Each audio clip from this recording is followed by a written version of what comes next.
9 hours. That is how long a Special Air Service sergeant spent stripped naked, blindfolded, bleeding from a head wound, with the muzzle of an Iraqi pistol pressed against the base of his skull. 9 hours of mock executions in a concrete cell on the southern edge of Basra. 9 hours during which the only sound that meant anything was the dry metallic click of a hammer falling on an empty chamber, followed by shouting in Arabic he could not understand, followed by silence, followed by the click again. He had been one of the most highly trained soldiers in the Western world that morning. By that afternoon, he was a man counting clicks and waiting to die. 3 British paragraphs into a Ministry of Defense press release the following day described the situation as a regrettable incident at a checkpoint. The reality was that a 4-man Special Air Service detachment, returning to base after a long-range escort task that had taken them deep into hostile territory close to the Kuwaiti frontier, had been stopped by an Iraqi police patrol on the outskirts of Basra. 2 of those men were now in a cell. The other 2 were running for their lives through a city that had just decided it wanted them dead. The phrase the policeman used at that checkpoint was almost mundane. "Show me your papers." 3 words that triggered the largest unsanctioned British armored rescue operation since the Second World War. 3 words that ended with Challenger 2 main battle tanks crashing through the perimeter wall of the Al-Jamit police station, with warrior infantry fighting vehicles burning in the streets, with crowds of more than 1,000 Iraqis throwing petrol bombs at British soldiers, and with 20 operators of a squadron, 22nd Special Air Service Regiment, defying a direct order from the Ministry of Defense in London to stand down. This is the story of what happened on the 19th of September, 2005, when the war the British government insisted was not happening collided head-on with the war that actually was, and the most secretive regiment in the British Army was forced to fight its way out of a building it had no legal right to enter. To understand how a 4-man patrol of Special Air Service operators ended up at the wrong end of an Iraqi checkpoint in the autumn of 2005, you have to understand what Basra had become by then. By the public account being delivered in London, southern Iraq was a model of post-invasion reconstruction. British forces had handed over policing responsibilities to the new Iraqi police service. The streets were calm. The Shia majority population, liberated from decades of Ba'athist persecution, were said to be cooperative. The phrase being used in Whitehall briefings was hearts and minds. The reality on the ground was something else entirely. The Iraqi police service in Basra was, by the most generous estimate available at the time, between 15 and 25% uncompromised. The remainder was a patchwork of militia loyalties stitched into police uniforms. The 2 largest factions were the Mahdi Army, the militia loyal to the radical Shia cleric Muqtada al-Sadr, and the Badr Organization, the armed wing of the Supreme Council for the Islamic Revolution in Iraq, an organization with deep operational ties to the Iranian Revolutionary Guard Corps Quds. Force. These were not infiltrators in the sense of a few sympathetic officers passing information. These were entire units of armed men wearing police badges, drawing salaries from the British-funded Iraqi Ministry of the Interior, and conducting parallel operations in the same neighborhoods they were supposedly policing. The most notorious of these units was the Serious Crimes Unit, operating out of the Al-Jamit police station in southwestern Basra. The building, a low concrete complex with a perimeter wall topped with razor wire, had become something closer to a militia stronghold than a police facility. British intelligence assessments by the middle of 2005 concluded that the unit was responsible for a significant proportion of the sectarian killings across the southern half of the city. Sunni Iraqis were being abducted from their homes by men in police uniforms driving police vehicles, and were turning up days later with electric drill marks on their kneecaps and single bullets through the back of their heads. The Basra chief of police himself, Hassan Sawadi, had told the Guardian newspaper that he trusted only about a quarter of his own force. Into this environment, Britain had inserted a small permanent Special Air Service detachment under the code name Operation Hatheror. The detachment was based at Basra Palace, the partially destroyed presidential complex that British forces used as their primary urban operating base. It consisted of a rotating handful of operators drawn from 22nd Special Air Service Regiment, supplemented by signals and intelligence specialists. Their tasking was twofold. The first was protective security for officers of the Secret Intelligence Service, MI6, who were running agent networks throughout the South. The second was direct surveillance and reconnaissance against high-priority targets that British conventional forces could not safely approach. By the late summer of 2005, the most pressing of those targets was the Serious Crimes Unit at Al-Jamit. British commanders in Basra had made a quiet operational decision that the unit needed to be dismantled. The first stage of any such operation was hard intelligence on the unit's leadership, their movement patterns, the safe houses they used outside the station itself, and the network of militia commanders to whom they reported. That kind of intelligence could only be developed by men close enough to the targets to see their faces and hear their conversations. Drones could not provide it. Signals intercepts could not provide it.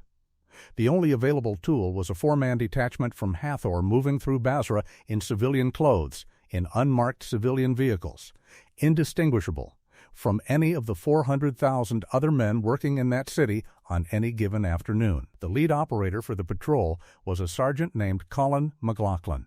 By the time he arrived in Basra, McLaughlin had completed nearly 17 years of military service, 10 of them with the Royal Scots before he passed selection for the Special Air Service. He had served in Northern Ireland during the final years of the Troubles. He had served in Afghanistan during the initial coalition campaign of 2001. Most relevantly, in September 2000, he had been part of Operation Barras in Sierra Leone, the rescue of 11 members of the Royal Irish Regiment held hostage by an armed gang called the West Side Boys. The operation had been so dangerous in its planning phase that it was nicknamed within the regiment Operation Certain Death. He was, by any objective measure, one of the most experienced close-quarters operators in the British Army. His partner that day was a lance corporal whose name has never been officially released. The two men were the lead element of a small Hatheror task that involved escorting 2 MI6 officers down to the Kuwaiti border and back. The MI6 officers had business at the frontier that has never been publicly described. The Special Air Service role was simple: get them there, keep them alive, get them home. The patrol left Basra Palace before first light. They were dressed in light civilian disguise, the standard kit for Hatheror operations in the city: loose Arab-style outer garments, local trousers, cheap sandals. Both men had used fake tan to darken their exposed skin, and both had dyed their hair almost black. McLaughlin was carrying a Heckler & Koch suppressed submachine gun concealed beneath his outer clothing, along with a Sig Sauer pistol in a discreet holster against his lower back. Their vehicle was a beaten red Toyota Saloon of indeterminate vintage, the kind of car that would have drawn no second glance anywhere in southern Iraq. In the boot were the rest of their tools: communications equipment, spare ammunition, a short carbine, medical kit, a single light anti-tank weapon, a one-shot disposable rocket launcher carried as standard counter-ambush insurance. The southbound run went without incident. They handed the MI6 officers off at the agreed point near the Kuwaiti frontier. They turned around and started back toward Basra. And then, somewhere on the open desert road between the border and the southern outskirts of the city, the Toyota's engine seized. The accounts of what happened next, given by McLaughlin in interviews years afterward, describe a sequence of decisions that any patrol commander would recognize as the worst possible cascade of small problems compounding into a single, very large one. The car was finished. They were too far from Basra Palace to walk. Their radios could reach the operations room in the Green Zone in Baghdad, but the response time for any extraction by helicopter or ground vehicle would have been hours. They were exposed on a road in daylight, in light disguise, with weapons and equipment that would have identified them immediately to any hostile force that stopped to investigate. The standard procedure in such circumstances was to improvise. They waved down a passing Iraqi taxi, paid the driver, and continued north toward the city in his vehicle, with their kit transferred to the boot. Coming into Basra from the south meant entering a sector of the city that the patrol commander had not personally reconnoitered for that day. The Iraqi police had set up a checkpoint that had not been there the previous evening. By the time the taxi rounded the corner and the checkpoint became visible, it was too late to turn around without arousing exactly the kind of suspicion they were trying to avoid. McLaughlin made the call. They would talk their way through. The phrase used by the policeman who approached the driver's window has been described slightly differently in different accounts. The substance was always the same. "Show me your papers." Identification documents. The men in the vehicle were obviously not the regular driver. The vehicle itself had no permit for cross-checkpoint passage. The patrol had cover documents. They were not the kind of cover documents that would survive close professional examination by trained officers, but they were never supposed to. They were supposed to survive a perfunctory glance from a tired conscript at a routine roadblock. The men staffing this checkpoint were not tired conscripts. They were members of the Serious Crimes Unit. They had been put on alert that morning to watch for unfamiliar Western men in civilian vehicles in the southern approaches to the city, because the militia commanders to whom they answered had been told by sources inside the British base that something was happening. What happened in the next 60 seconds at the checkpoint is the contested part of the story. The Iraqi police account given to Iraqi state media within hours was that the British soldiers refused to comply with lawful orders, opened fire on policemen attempting to question them, and killed at least one officer before being subdued. The British account, given by McLaughlin in his later interview and corroborated by other sources within the regiment, was that an Iraqi policeman attempted physically to drag the operators out of the vehicle, that this triggered the patrol's standard contact drill, and that fire was returned in self-defense as the situation collapsed. What is not contested is that shots were fired, that at least one Iraqi policeman was killed, that several others were wounded, and that the patrol's attempt to break contact and reach an emergency rendezvous point failed because the vehicle could not outrun the pursuit, and there were now uniformed police converging on the area from multiple directions in response to the gunfire. McLaughlin made the second hard call of the morning. They could not shoot their way clear without escalating the engagement into an open battle in a residential district full of civilians. They stopped the vehicle. They placed their weapons on the seat. They put their hands where they could be seen. They surrendered. What followed was not arrest. It was something closer to a lynching interrupted by the formal arrival of authority. The two men were dragged out of the taxi, beaten in the street, stripped of their outer garments, handcuffed, and marched into an outhouse beside the checkpoint position. There they were stripped further, blindfolded, and then loaded into the boot of a separate vehicle. The vehicle drove for what McLaughlin estimated as around 15 minutes. When the boot was opened, they were inside the perimeter of the Al Jamaat police station, and the next phase of the day began. The cell was concrete. There was no furniture. There was no light. The blindfolds came off, but the two men were left in near darkness, naked apart from underwear, handcuffed, with blood running into their eyes from head wounds inflicted during the beating in the street. Outside the cell door, voices in Arabic were arguing and shouting. Periodically, the cell door would open, and one of the militiamen would walk in, press a pistol against McLaughlin's skull, and pull the trigger. The hammer fell on an empty chamber. Sometimes the man would shout. Sometimes he would say nothing. Then the door would close, and they would be alone again. This is what is called a mock execution. It is recognized under international law as a form of torture in its own right, regardless of whether the victim is physically harmed in the process. It is intended to do exactly what it does, which is to systematically destroy the prisoner's psychological resilience by forcing him to confront the moment of his death repeatedly until the line between simulation and reality begins to blur. McLaughlin would later describe sitting in the cell, counting the clicks, and waiting for the one that would actually kill him. While this was happening to McLaughlin and his lance corporal, the rest of Operation Hatheror was beginning to react. The first indication that something had gone wrong came when the patrol failed to make a scheduled communications check from inside the Basra perimeter. The Hatheror operations cell in Basra Palace went immediately to a missing patrol protocol. The other two operators of the four-man detachment, who had been running parallel security in a separate vehicle and had reached the base ahead of the leading pair, confirmed that the Toyota had not arrived. Within an hour, the situation had been reconstructed.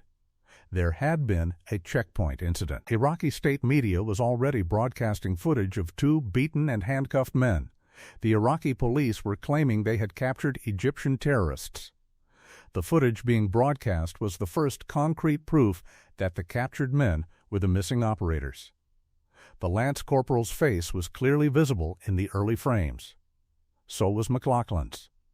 Both had been thoroughly beaten and were bleeding from facial wounds. The footage was transmitted to the Joint Operations Center, which transmitted it onward to the headquarters of Director Special Forces in London, which transmitted it onward to Permanent Joint Headquarters at Northwood.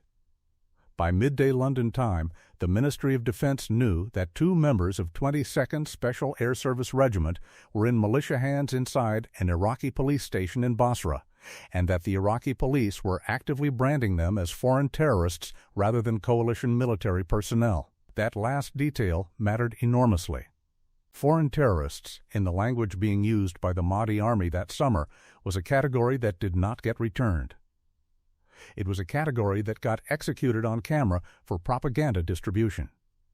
The Hatheror detachment in Basra, working with the small surveillance team that had accompanied the original task, located the prisoner's vehicle, cross-referenced the timing with intercepted militia communications, and within roughly 2 hours had positively identified the Al-Jamit police station as the holding location.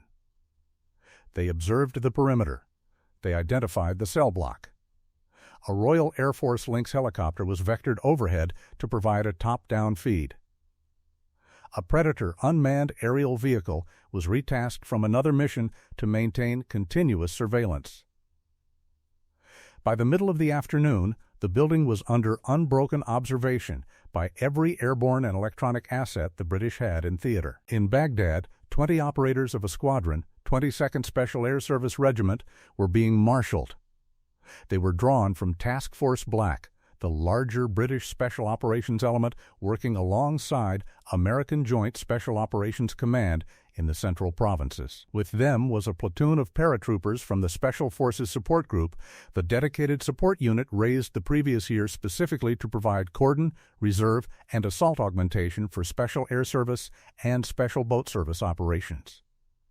The combined force, somewhere between 50 and 60 men, embarked on Royal Air Force aircraft for the flight south to Basra. The intended timeline was to be on the ground at Basra Palace before dark and to launch a hostage rescue assault on the Al-Jamit police station within 2 hours of arrival.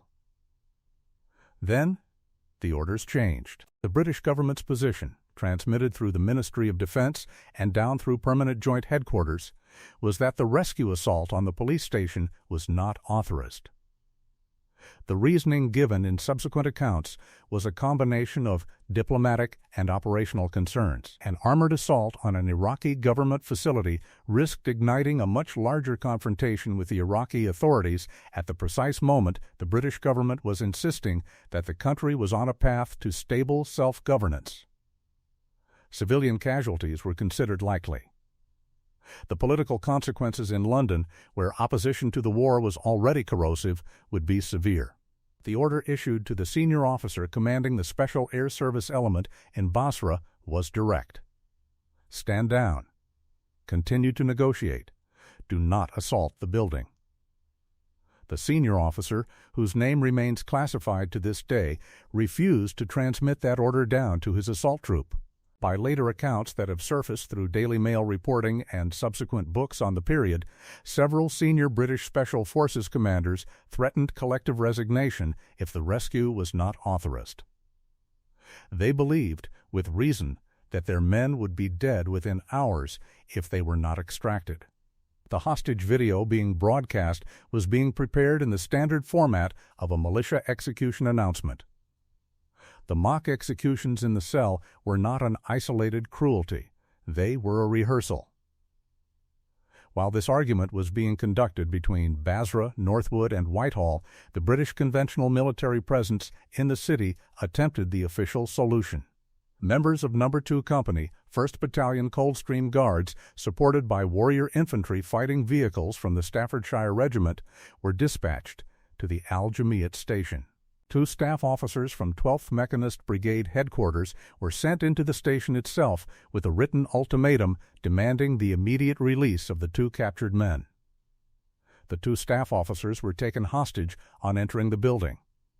The cordon outside the station became the focus of a rapidly assembling crowd of Mahdi Army supporters and ordinary residents who had heard the news through the city's network of rumor and television. By late afternoon, the crowd numbered in the hundreds and was growing. Stones began to fall on the warriors, then petrol bombs, then aimed gunfire from rooftops. One of the warriors caught fire. The most circulated photograph of the entire incident, taken by Reuters photographer Atef Hassan, shows a British soldier in full kit launching himself from the top of a burning warrior in a position of total exposure. 3 British soldiers were wounded by stones, fire, and gunfire during this phase. The crowd was now in active battle with the cordon. Inside the station, the situation for McLaughlin and the Lance Corporal was deteriorating in a way that the British did not yet realize. Footage from the orbiting Lynx had picked up suspicious vehicle movement at the rear of the station. The 2 prisoners were no longer inside the police building. They had been bundled, again into the boot of a car, and driven the short distance to a residential safe house controlled directly by Iraqi Hezbollah, the catch-all label being used at that time for the most violent of the Iranian-aligned militia groups. The plan, intercepted by signals afterwards, was to film their execution that night. The change of location forced the rescue plan to be rewritten on the fly. The original concept of operations had assumed both prisoners would still be at the station. Now the assault force would have to hit 2 locations simultaneously. A small element of a squadron, supplemented by Staffordshire Regiment infantry and the heavy armor, would breach the police station perimeter to extract the 2 staff officers being held there and to suppress any organized resistance. The main body of a squadron, the Special Air Service Corps of the operation, would assault the safe house where McLaughlin and the Lance Corporal were being held. At around 9 o'clock in the evening local time, with the light gone and the crowd at the station having reached a numbers estimated by some witnesses at over 1,000, the rescue went in. The senior Special Air Service officer in Basra had made his decision. He had, in effect, ignored the standing instruction from London.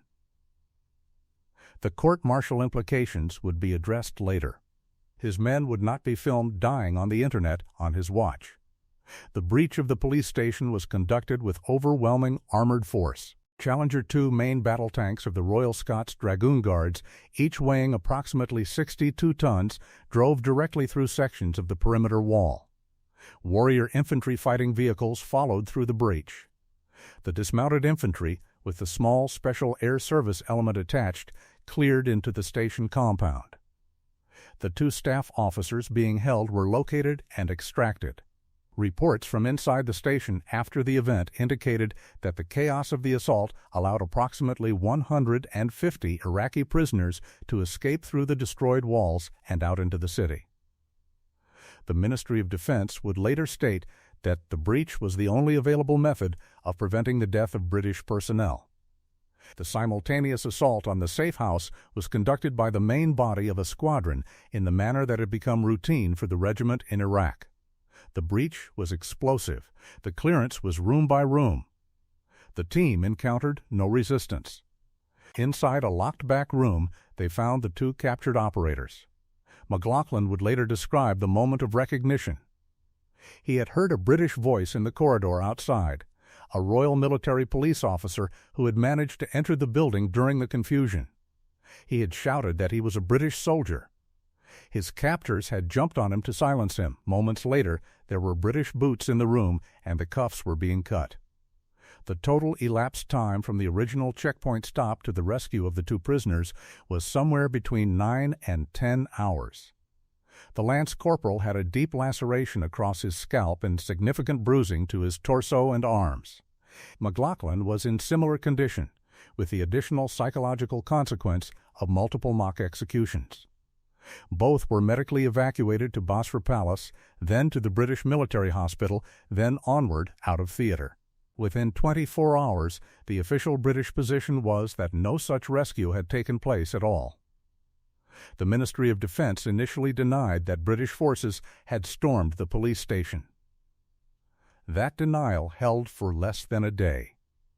The photographs of the burning warrior and the breached perimeter wall had already gone around the world. The downstream consequences of the day were vast, and they unfolded across years. The governor of Basra, Muhammad al-Wali, denounced the British action as barbaric, savage, and irresponsible. The Basra anti-terrorism judge issued an arrest warrant for the two unnamed soldiers, charging them with the murder of an Iraqi police officer. The British government rejected the warrant on the basis that coalition military personnel were not subject to Iraqi criminal jurisdiction. The Defense Secretary at the time, John Reed, announced an intention to scrap the existing 25,000-strong southern Iraqi police force entirely. The Al-Jamit police station itself was raided again on Christmas Day, 2006, this time openly, by soldiers of 1st Battalion, the Staffordshire Regiment, under Operation Sinbad. 7 gunmen were killed in that operation. 127 prisoners were freed. Many of them Sunni Iraqis who had been tortured and were apparently scheduled for execution by the militia controlling the station. After the prisoners were extracted, the building was demolished with explosives. Operation Hatheror itself was significantly upgraded in the aftermath of the September incident. By March of 2007, the small permanent detachment had been expanded into a deployed sub-unit element of the Special Air Service drawing on G Squadron and renamed Task Force Spartan. On the night of the 20th of March, 2007, that expanded force conducted what would become the most significant single Special Forces raid of the entire British involvement in Iraq. The capture of Qais al-Khazali, his brother Laith al-Khazali, and the Lebanese Hezbollah. Operative Ali Musa Daktuk in a house in central Basra. The intelligence harvested in that raid would prove the operational involvement of the Iranian Revolutionary Guard Corps in the killing of American soldiers at Karbala in January of that year. None of that work would have been possible without the surveillance lessons learned from the Al-Jamit catastrophe. The leak of the operational codename Task Force Black to the British and international press in the wake of the September incident forced the renaming of the entire British Special Operations element in Iraq, which became Task Force Night from late 2005 onward. That renaming was an acknowledgement that operational security around the most secretive element of the British military had been compromised at the highest level. Colin McLaughlin completed his return to the United Kingdom and ultimately decided to leave the regiment. In a long interview given to the Scotsman newspaper in May of 2009, he described the experience in unsparing terms. He talked about counting the clicks of the pistol against his head. He talked about the moment he heard the British voice in the corridor and shouted himself raw to be heard. He left the Army after 17 years of service. The Lance Corporal, whose name has never been formally released, returned to operational duty within the regiment. The official British government position on the events of the 19th of September 2005 was for many years that the operation in Basra had been a tragic but isolated incident, a roadblock, a misunderstanding, an unfortunate exchange of fire. The reality, accumulated through McLaughlin's testimony, through Daily Mail reporting in May 2010, through the accounts of military historians such as Mark Urban, and through the surviving operational records that have made their way into the public domain, is that A four-man patrol returning from a routine escort task was swept up in a single hostile checkpoint, found itself the focus of a coordinated militia exploitation effort within hours, and was rescued only because the senior officer on the ground decided to risk his career and his liberty to save his men by ignoring a direct order from London. There are particular details about the day that resist easy categorization. The first is the smallness of the patrol. Two men in a foreign vehicle with light disguise and a single anti-tank weapon returning home from a perimeter task came within a few hours of being executed on camera as part of a militia propaganda film. The second is the speed at which a city of British nominal control became something resembling a hostile capital. The crowd that surrounded the warriors at Al-Jameet was not made up of foreign fighters or organized insurgents. It was made up of ordinary residents of Basra who were quite genuinely furious that British soldiers were operating undercover in their city.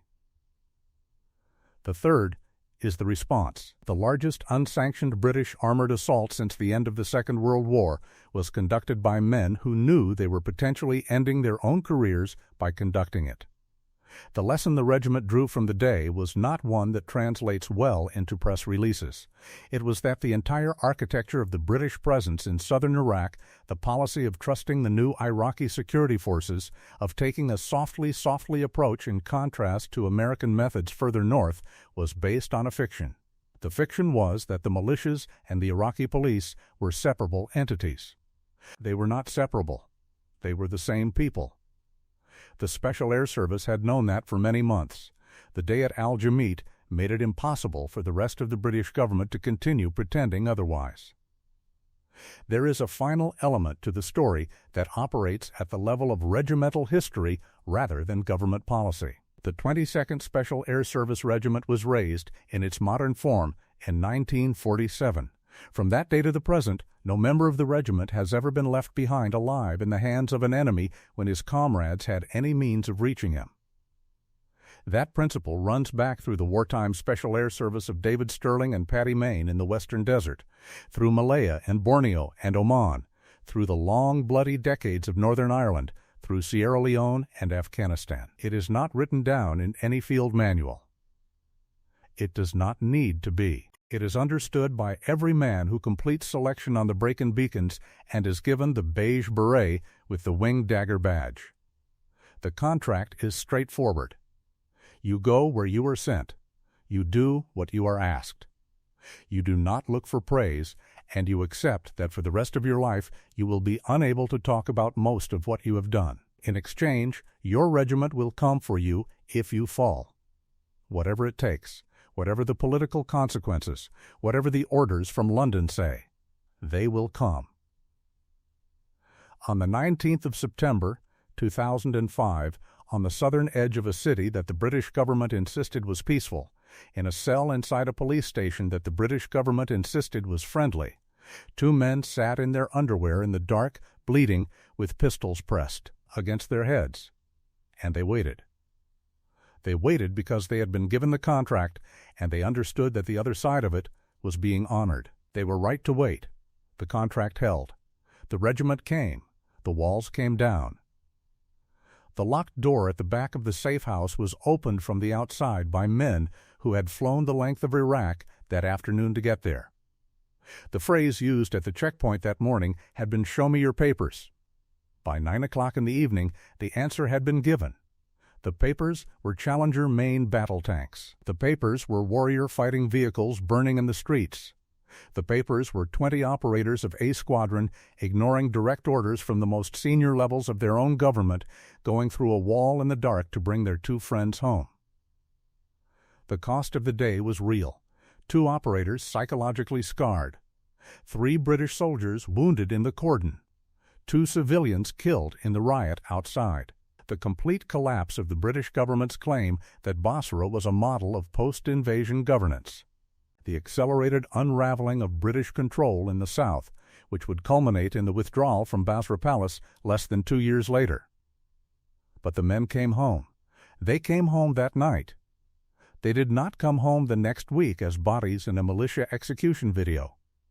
They came home in the tanks that broke down the wall, in the Land Rovers that drove them across the perimeter of Basra Palace before midnight, in the medical helicopters that flew them out of theater the following day. They came home because the men who fly the winged dagger had decided years before, in a lineage running back to a hospital bed in Cairo where David Stirling first sketched out the idea of a regiment built around exactly this principle, that no member of their brotherhood would ever be allowed to die alone in the dark in the hands of an enemy if his friends had any way at all of reaching him. 3 words at a checkpoint started it. "Show me your papers." The papers, when they finally arrived, were written in the language the regiment has used since the desert, and they said only one thing: "We are coming. Hold on."